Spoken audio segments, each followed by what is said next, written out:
This is steel, which contains iron. The Earth's crust is 5% iron. Iron. Construction equipment, iron. But what is iron? Iron is the 26th element in the periodic table within the transition metals. Its symbol is Fe, and it has 26 protons, and it has 30 neutrons, and it has 26 electrons. However, iron has isotopes like iron 54, 56, 57, and 58. Iron 56 is the most abundant with 91%, and iron 54 makes up 6%, and iron 57 makes up 2%, and the rest is made up of iron 58. Iron is solid at room temperature. However, in its pure form, it is one of the softer metals.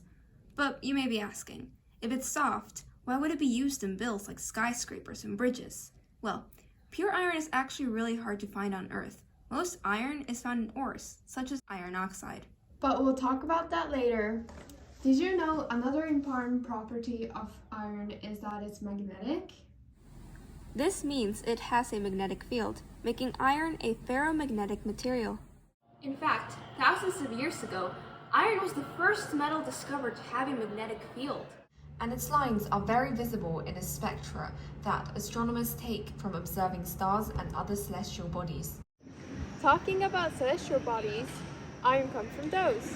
Well, everything comes from those in some ways or another. Iron and some other elements comes from the depths of the stars. Let's explore that!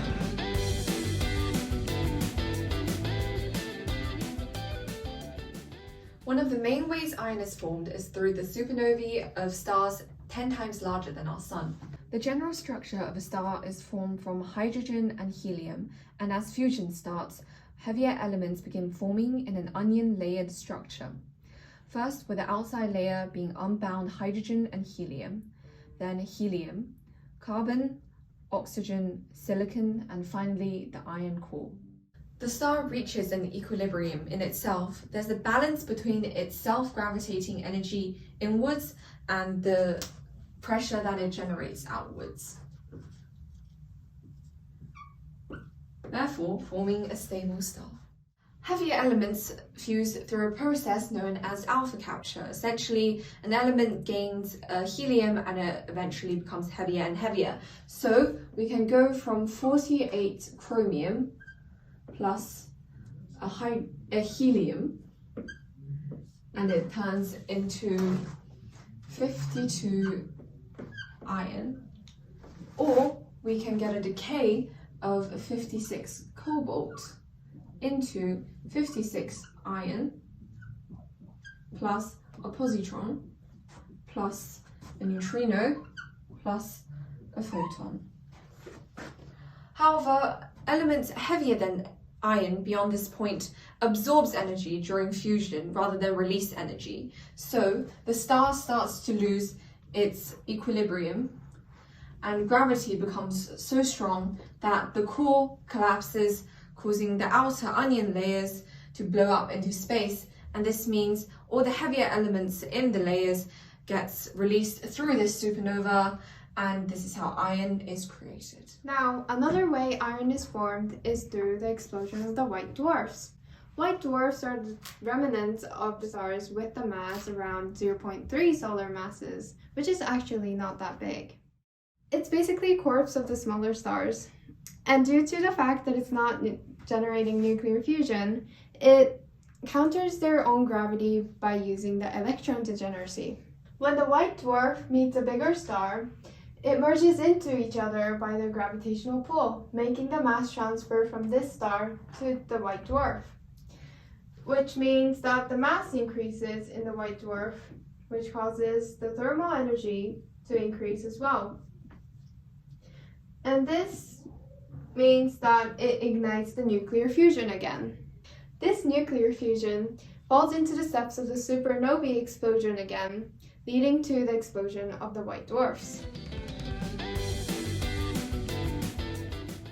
Materials that were scattered from supernovae before goes into the cosmos and becomes part of the solar nebulae, which is essentially just a big cloud of dust.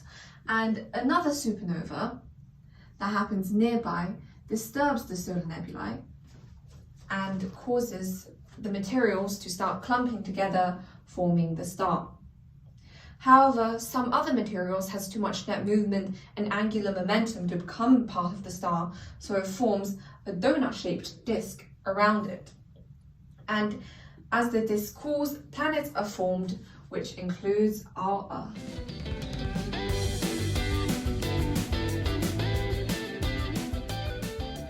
As we mentioned before, iron isn't found in its pure form in Earth's crust, as it is quite reactive. It is mainly found as iron oxide, the most common being Fe2O3, also known as hematite, making up 70% of pure iron minerals. We extract iron from its ores by using a blast furnace. As iron is below carbon in the reactivity series, it can be displaced from its compounds by heating it with carbon. Iron 3 oxide is reduced to molten iron when it reacts with carbon. The overall reaction is Fe2O3 as a solid is heated with carbon monoxide to form pure iron with carbon dioxide, contributing to global warming.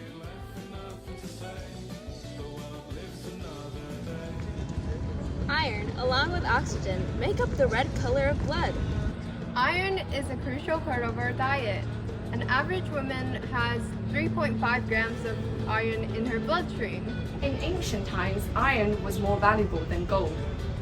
Iron makes up 0.11% of the universe. That makes iron the sixth most abundant element. The Eiffel Tower is made out of wrought iron, but this statue is not.